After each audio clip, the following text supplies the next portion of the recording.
Good morning students. तो हम BSc BEd second year का जो टॉपिक पढ़ रहे थे हमारा उत्सर्जन तंत्र, उसी के अंदर आज आगे पढ़ेंगे। तो देखो, हम पढ़ रहे थे मूत्र का निर्माण कैसे होता है और फिर उसका उत्सर्जन कैसे होता है, जिसमें मैंने आपको बताया था कल कि उसके अंदर 3 स्टेप होते हैं। पहला होता है निस्यंदन, मतलब ये फिल्ट्रेशन होगा, फिल्टर होगा। उसके बाद में आता है वर्णात्मक अवशोषण और उसके बाद में आता है स्रवण, जिसमें से हमने फिल्ट्रेशन या फिर निस्यंदन कल पढ़ लिया था और आज हम पढ़ेंगे वर्णात्मक अवशोषण। तो देखो, फिल्ट्रेशन में हमने क्या पढ़ा था कल कि जो भी फिल्ट्रेशन एक तो होता कहाँ है, बोमन संपुट के अंदर होता है और जो केशिका गुच्छ होते हैं उनके अंदर होता है।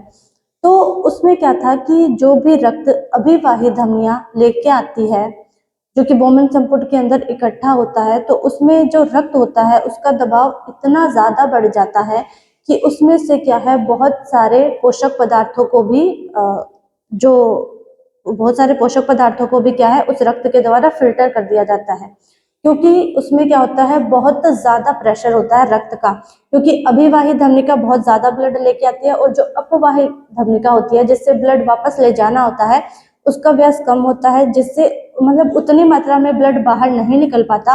और बोमन संपुट के अंदर क्या है, ब्लड का प्रेशर बहुत ज्यादा हो जाता है, जिसके कारण ब्लड से जो पदार्थ नहीं निकलने होते हैं उनको भी फिल्टर कर दिया जाता है, जैसे कि ग्लूकोज हो गई, जल हो गया, एमिनो एसिड्स हो गए, ठीक है।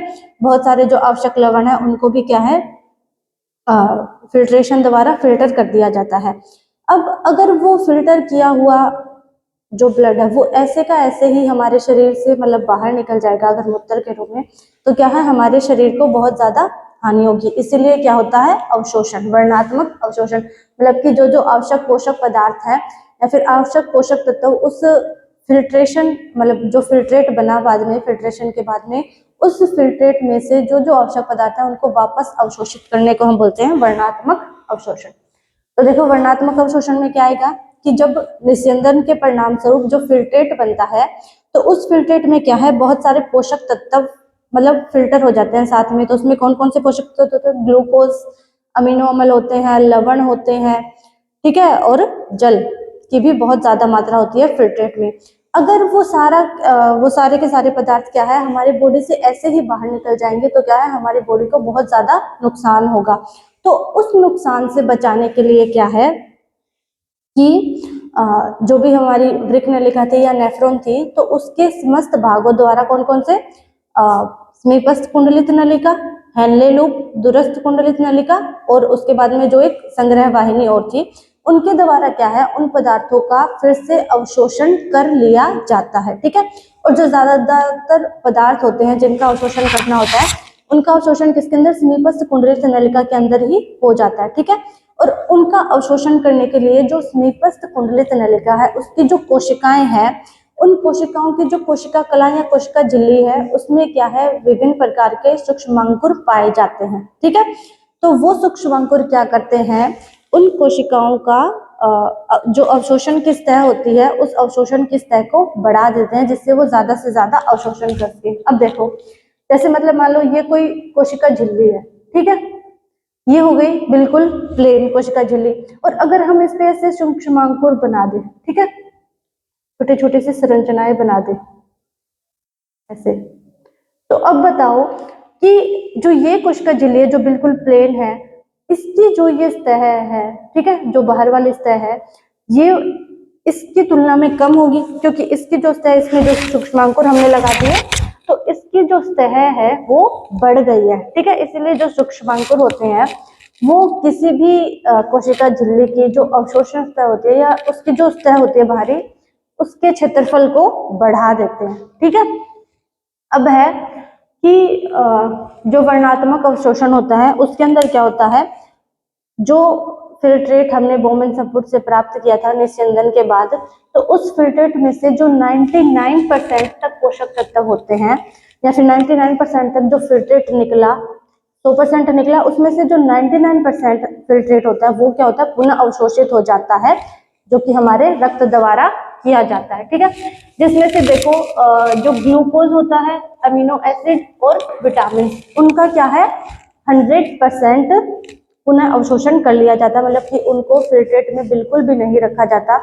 जितना भी मात्रा ग्लूकोज की, अमीनो एसिड की और विटामिन की हमारे फिल्ट्रेट के अंदर होती है, उसकी उनकी उतनी ही मात्रा, जितनी भी मात्रा होगी वो सारी की सारी मात्रा क्या है फिर से हमारे ब्लड के द्वारा अवशोषित कर ली जाएगी। तो देखो ग्लूकोज, अमीनो एसिड और जो विटामिन होते हैं वो 100% तक पुनः अवशोषित कर लिए जाते हैं।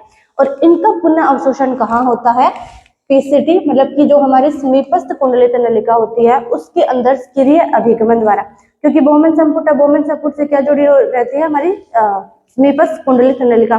तो उस बोमेन संपुट से जैसे ही वो फिल्ट्रेट है वो समीपस्थ कुंडलित नलिका में आएगा, तो वैसे ही इसमें क्या होगा, स्किरीय अभिगमन होगा। और स्किरीय अभिगमन के कारण जो ग्लूकोज है, अमीनो एसिड है और विटामिन है, उनका 100% तक क्या है पुनः अवशोषण कर लिया जाएगा हमारे ब्लड के अंदर। उसके बाद जो फिल्ट्रेट के अंदर प्रोटीन होगा उसका भी क्या है 100% तक पुनः अवशोषण कर लिया जाएगा। और ये जो अवशोषण है वो किया जाएगा पिनोसाइटोसिस द्वारा, ठीक है, वो किसके द्वारा किया जाएगा, पिनोसाइटोसिस द्वारा। अब है कि जो विभिन्न प्रकार के आयंस उस फिल्ट्रेट के अंदर उपस्थित है, जैसे sodium, potassium, chloride, bicarbonate ion, तो उन सब आयनों का अवशोषण भी क्या है, जो मतलब ज्यादातर आयन होंगे उनका अवशोषण तो क्या है स्किरीय परिवहन द्वारा कर लिया जाएगा। और जो कुछ बाकी और आयंस बचेंगे उनका जो अवशोषण है वो क्या है निष्क्रिय परिवहन द्वारा किया जाता है।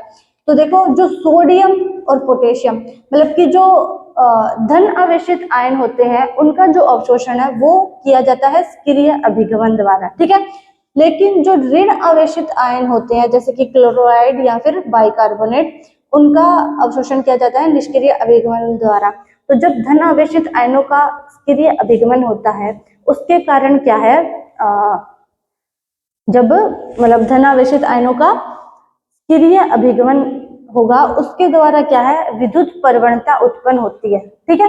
मतलब कि धनावेशित आयन क्या है सक्रिय अभिगमन हो गया, अवशोषित हो गए, तो क्या है ऋण आवेशित आयन ज्यादा हो जाएंगे, जबकि क्या है कि दोनों बैलेंस करने के लिए बराबर होने चाहिए। तो जैसे ही धनावेशित आयनों को अवशोषित किया गया वैसे ही क्या है विद्युत प्रवणता बढ़ जाती है या फिर विद्युत प्रवणता उत्पन्न होती है, जिसके कारण क्या होता है वो निष्क्रिय अभिगमन को प्रेरित करती है, जिनके द्वारा जो ऋण आवेशित आयन है कौन कौन से, क्लोराइड आयन और बाइकार्बोनेट आयन, उनका अवशोषण कर लिया जाता है। अब देखो जो सोडियम आयन है उसका जो 65% अवशोषण है वो किसमें, पीसीटी, मतलब कि हमारे समीपस्थ कुंडलित नलिका के अंदर होता है। और बाकी का 27% अवशोषण उसका होता है हेनले लूप के अंदर या फिर लूप ऑफ हेनले के अंदर। उसके बाद में जो पोटेशियम आयन होता है उसका सारा का मतलब पोटेशियम आयन जितना भी होता है उसका पूरा का पूरा अवशोषण क्या है समीपस्थ कुंडलित नलिका के अंदर कर लिया जाता है। उसके बाद में जो बाइकार्बोनेट आयन आते हैं तो उनका जो अवशोषण है वो किसके अंदर किया जाता है, समीपस्थ कुंडलित नलिका और दूरस्थ कुंडलित नलिका दोनों के अंदर किया जाता है। और बाइकार्बोनेट आयन का अवशोषण होता है कार्बन डाइऑक्साइड के रूप में। तो देखो जो सोडियम आयन हुए उनका अवशोषण कहाँ कहाँ किया जाता है, समीपस्थ कुंडलित नलिका के अंदर 65% और हेनले लूप के अंदर किया जाएगा 27%। उसके बाद में जो पोटेशियम आयन आए उनका 100% अवशोषण किसमें, हमारी समीपस्थ कुंडलित नलिका में कर लिया जाएगा। उसके बाद में आए बाइकार्बोनेट आयन, तो बाइकार्बोनेट आयन का जो अवशोषण है वो समीपस्थ कुंडलित नलिका और जो हमारी दूरस्थ कुंडलित नलिका है उन दोनों के अंदर किया जाता है और उसका अवशोषण किया जाता है कार्बन डाइऑक्साइड के रूप में। अब देखो कि बाइकार्बोनेट से कार्बन डाइऑक्साइड कैसे बनी, तो देखो जो बाइकार्बोनेट आयन फिल्ट्रेट के अंदर उपस्थित होते हैं वो आयन क्या करते हैं, जो हमारे रुधिर के अंदर हाइड्रोजन आयन प्रेजेंट होते हैं उनसे अभिक्रिया करते हैं और बनाते हैं बाइकार्बोनेट आयन, बाइकार्बोनिक अम्ल जो कि होता है H2CO3। अब बाइकार्बोनिक अम्ल क्या है, बाइकार्बोनिक अम्ल आगे टूट जाता है कार्बन डाइऑक्साइड और जल के अंदर, जिसमें से जो कार्बन डाइऑक्साइड है उसको बाइकार्बोनेट आयनों के रूप में अवशोषित कर लिया जाता है और जो जल है उसको जल के रूप में हमारे रुधिर द्वारा अवशोषित कर लिया जाता है। अब देखो ये तो हो गए जैसे ग्लूकोज का अवशोषण हो गया, अमीनो एसिड्स का, प्रोटीन्स और जो भी आयंस थे। उसके बाद में कि कुछ जो फिल्ट्रेट बनता है उसके अंदर क्या होता है, कुछ नाइट्रोजनी अपशिष्ट या फिर कुछ नाइट्रोजनी पदार्थ भी उपस्थित होते हैं। तो उन नाइट्रोजनी पदार्थों का अवशोषण भी किया जाता है, जिसमें से जो यूरिया प्रेजेंट होती है उसका अवशोषण किया जाता है 50% तक, और जो यूरिक अम्ल होता है उसका अवशोषण किया जाता है 86 से 90% तक। यूरिया का अवशोषण होगा 50% यूरिया अवशोषित हो जाएगी वर्णात्मक अवशोषण में, मतलब फिल्ट्रेट के बाद जिस फिल्ट्रेट जो बना है उसमें जो यूरिया प्रेजेंट होगी उसका 50% भाग क्या है, अवशोषित कर लिया जाता है वर्णात्मक अवशोषण में दोबारा रुधिर द्वारा। और जो यूरिक एसिड होता है उस फिल्ट्रेट के अंदर उसका 86 से 90% भाग तक अवशोषित कर लिया जाता है। उसके बाद में बचा जल। तो जो जल है वो समीपस्थ कुंडलित नलिका, हमारा हेनले लूप, दूरस्थ कुंडलित नलिका और जो संग्रह वाहिनी होती है उन चारों के द्वारा अवशोषित किया जाता है उस जल की थोड़ी थोड़ी मात्रा, जिसमें से देखो जो समीपस्थ कुंडलित नलिका है वो क्या करती है, 65% जल का अवशोषण करती है। उसके बाद जो हेनले लूप होगा उसके द्वारा 15% जल का अवशोषण किया जाएगा। उसके बाद जो दूरस्थ कुंडलित नलिका आती है उसके द्वारा 10% जल, और जो हमारी संग्रह वाहिनी होगी उसके द्वारा 9% जल का अवशोषण किया जाता है। इस प्रकार क्या होता है कि जल के अवशोषण में जो हमारा नेफ्रॉन है या जो वृक्क नलिका है उसके सभी के सभी जो भाग है वो क्रिया करते हैं या फिर जल को अवशोषित करते हैं बोमेन संपुट और कोशिकागुच्छ को छोड़कर, क्योंकि उसमें तो क्या है, फिल्ट्रेशन होता है। ठीक है, उसके बाद क्या होता है कि बहुत सारे पदार्थ ऐसे होते हैं जो फिल्ट्रेट होता है उसके अंदर बहुत सारे पदार्थ ऐसे होते हैं जिसमें से कुछ पदार्थ तो ऐसे होते हैं जिनका क्या है, पूर्ण रूप से या फिर बहुत अधिक मात्रा के अंदर अवशोषण कर लिया जाता है। तो ऐसे पदार्थों को हम बोलेंगे उच्च देहली पदार्थ, जिनमें कौन कौन से होते हैं, ग्लूकोज और एमिनो एसिड। ग्लूकोज और एमिनो जो एमिनो एसिड है उनका क्या है, 100% तक अवशोषण फिर से कर लिया जाता है। लेकिन कुछ पदार्थ ऐसे होते हैं जो क्या होता है कि कम मात्रा में अवशोषित किए जाते हैं, जिनको हम बोलेंगे निम्न देहली पदार्थ। जो कौन से होते हैं, यूरिया और कुछ लवण होते हैं। जो पूर्ण मात्रा में या फिर ज्यादा मात्रा में अवशोषित किए जाएंगे उनको बोलेंगे उच्च देहली पदार्थ, और जो कम मात्रा में अवशोषित किए जाएंगे उनको बोलेंगे निम्न देहली पदार्थ। उच्च देहली पदार्थ में कौन से हो गए, ग्लूकोज, अमीनो एसिड, प्रोटीन्स। और जो निम्न देहली पदार्थ होंगे उनमें क्या आएगा, यूरिया और कुछ लवण आएंगे। ठीक है, उसके बाद इस प्रकार क्या होता है कि जो हमारा वृक्क होता है उसकी जो पुनः अवशोषण क्षमता है, मतलब कि फिल्ट्रेट के बाद में जो भी पदार्थ अवशोषित किए जाएंगे तो जो वृक्क की पुनः अवशोषण क्षमता है वो क्या होती है, प्रत्येक पदार्थ के लिए निश्चित होती है। मतलब कि जैसे एक पदार्थ है वो क्या है कि एक निश्चित मात्रा के अंदर ही अवशोषित हो सकता है दोबारा, और ये जो निश्चित मात्रा है ये किस पे निर्भर करती है, वृक्क देहली पर। ठीक है, वृक्क देहली क्या होती है, किसी भी पदार्थ की प्लाज्मा में निश्चित मात्रा को हम बोलते हैं वृक्क देहली। ठीक है, मतलब कि जो हमारा वृक्क है या जो हमारी किडनी है उसमें फिल्ट्रेट के बाद जो भी पदार्थ होगा उस फिल्ट्रेट में जितने भी पदार्थ होंगे उन सब पदार्थों की क्या है, एक निश्चित मात्रा ही पुनः अवशोषित की जाती है। ठीक है, और वो जो निश्चित मात्रा है वो किस पे निर्भर करती है, वृक्क देहली पर निर्भर करती है। और वृक्क देहली क्या होती है, पदार्थ की प्लाज्मा में निश्चित मात्रा। देखो जैसे इसको उदाहरण से समझते हैं, तो मतलब मान लो एक नॉर्मल मनुष्य है तो उसकी ग्लूकोज की वृक्क देहली मात्रा होगी 150 ml प्रति 100 ml प्लाज्मा। मतलब कि 100 ml प्लाज्मा के अंदर 150 ml ग्लूकोज पाया जाएगा। क्योंकि क्या होता है कि ग्लूकोज, जितना भी ग्लूकोज फिल्ट्रेट के अंदर मौजूद था उस पूरे के पूरे ग्लूकोज को फिर से अवशोषित कर लिया गया। तो जो ये 150 ml मात्रा है इसको निश्चित बनाए रखने के लिए क्या किया जाता है, जितना भी ग्लूकोज फिल्ट्रेट के अंदर होता है उसको पुनः अवशोषित कर लिया जाता है, सारे के सारे ग्लूकोज को। लेकिन अगर मान लो कोई एक डायबिटीज पर्सन होगा, मतलब कि अगर उसको डायबिटीज मेलिटस नामक रोग होगा तो उस मनुष्य के शरीर में क्या होगा, प्रति 100 ml प्लाज्मा के अंदर 300 ml ग्लूकोज पाई जाएगी, जिससे 150 ml बनाने के लिए तो क्या था, ग्लूकोज की सारी मात्रा अवशोषित कर ली जाती है। लेकिन डायबिटीज अगर कोई मनुष्य है जिसको डायबिटीज है उसका जो 100 ml प्लाज्मा है उसमें क्या है, 300 ml ग्लूकोज पाया जाएगा। इसीलिए उसमें क्या है, जो ग्लूकोज की मात्रा, जो बाकी 150 ml ग्लूकोज की मात्रा बच गई, 150 ml तो क्या है अवशोषित कर लिया जाएगा। लेकिन जो बाकी 150 ml मात्रा बची वो क्या है, उस बाद में उसके मूत्र के साथ अवशोषित उत्सर्जित की जाती है। ठीक है, तो ये पूरा का पूरा हो गया आपका वर्णनात्मक अवशोषण, जो कि है मूत्र निर्माण प्रक्रिया का सेकंड पार्ट। ठीक है, तो इसमें हमने क्या पढ़ा कि जब फिल्ट्रेट बनता है तो फिल्ट्रेट में क्या होता है, बहुत सारे पोषक पदार्थ जैसे ग्लूकोज, अमीनो एसिड, जल और लवण पाए जाते हैं। अगर ये ऐसे ही शरीर से बाहर निकल गए तो क्या शरीर को बहुत ज्यादा नुकसान होता है। तो शरीर को नुकसान ना हो इसीलिए क्या है, इन पदार्थों को दोबारा अवशोषित कर लिया जाता है, जो कि काम कौन करता है, हमारे नेफ्रॉन की समीपस्थ कुंडलित नलिका, हेनले लूप, दूरस्थ कुंडलित नलिका और संग्रह वाहिनी, जिसमें से जो ज्यादातर अवशोषण है वो कौन करता है, हमारी समीपस्थ कुंडलित नलिका। क्यों?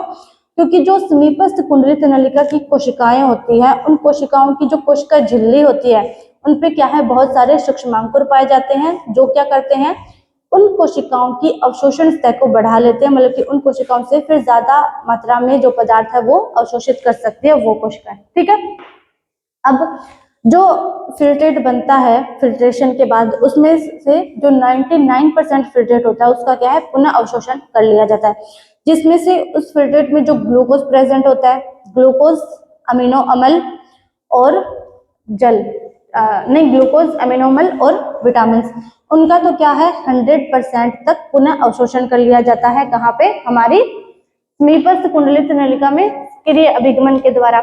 जो प्रोटीन है उसका भी 100% तक अवशोषण किया जाता है पिनोसाइटोसिस द्वारा। अब जो आयंस बच गए, ठीक है, मतलब या फिर जो लवण बच गए, तो उनमें से जो धन आवेशित आयन होंगे उनका अवशोषण किया जाएगा सक्रिय अभिगमन द्वारा। और सक्रिय अभिगमन जब होगा उन आयनों का, तो उसके बाद में क्या है, विद्युत प्रवणता उत्पन्न होती है, जिसके बाद जो ऋण आवेशित आयन है उनका जो अवशोषण होगा वो होगा निष्क्रिय अभिगमन द्वारा। अब देखो, जो सोडियम आयन होगा उसका 65% अवशोषण समीपस्थ कुंडलित नलिका द्वारा और 27% अवशोषण होगा हेनले लूप द्वारा।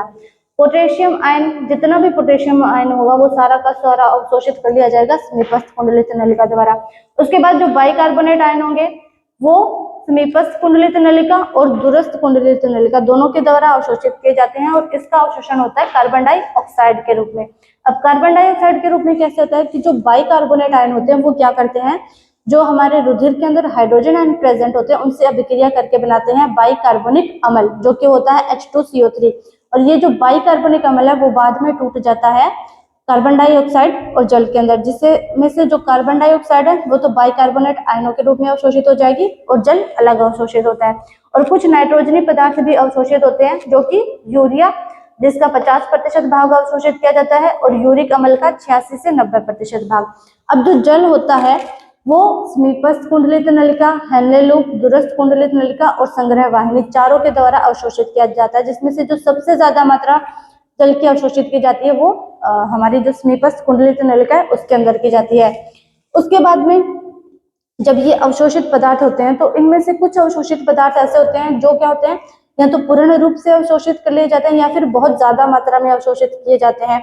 उन पदार्थों को बोलेंगे उच्च देहली पदार्थ, जो कि कौन से हो गए, ग्लूकोज, अमीनो एसिड, प्रोटीन्स। ठीक है, उसके बाद में कुछ पदार्थ ऐसे बच जाते हैं जिनका जो अवशोषण है वो कम मात्रा में होता है, तो ऐसे पदार्थों को हम बोलेंगे निम्न देहली पदार्थ, जिसमें से कौन से हो गए, यूरिया और कुछ लवण।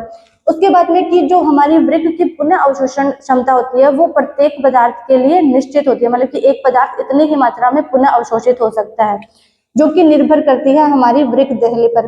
अब हमारी वृक्क देहली क्या होती है कि पदार्थ की प्लाज्मा में एक निश्चित मात्रा, इसको उदाहरण के द्वारा समझते हैं। तो देखो, जो हमारी ग्लूकोज की वृक्क देहली होती है वो कहते हैं 150 ml प्रति 100 ml प्लाज्मा, मतलब कि जो 100 ml प्लाज्मा है उसके अंदर 150 ml ग्लूकोज की मात्रा ही पाई जानी चाहिए। ठीक है, उससे ज्यादा नहीं पानी चाहिए, उससे ज्यादा नहीं मात्रा होनी चाहिए। अगर 150 ml ही पाई जाएगी तो क्या होगी, जितना का जितना ग्लूकोज होगा वो सारा का सारा अवशोषित कर लिया जाएगा। लेकिन अगर कोई मनुष्य है जिसको डायबिटीज रोग है तो उसके 100 ml प्लाज्मा में 300 ml ग्लूकोज की मात्रा पाई जाती है, जिसके कारण क्या होता है कि वो जो एक्स्ट्रा ग्लूकोज की मात्रा है वो बाद में उस मनुष्य के मूत्र द्वारा उत्सर्जित की जाती है। ठीक है, तो ये हमने मूत्र उत्सर्जन के या फिर मूत्र निर्माण के 2 पार्ट पढ़ लिए। कल निस्यंदन पढ़ा था, आज हमने वर्णात्मक अवशोषण पढ़ा। कल इसका एक और पार्ट बच गया जो कि है श्रवण, तो उसको हम कल के लेक्चर में पढ़ेंगे। ठीक है।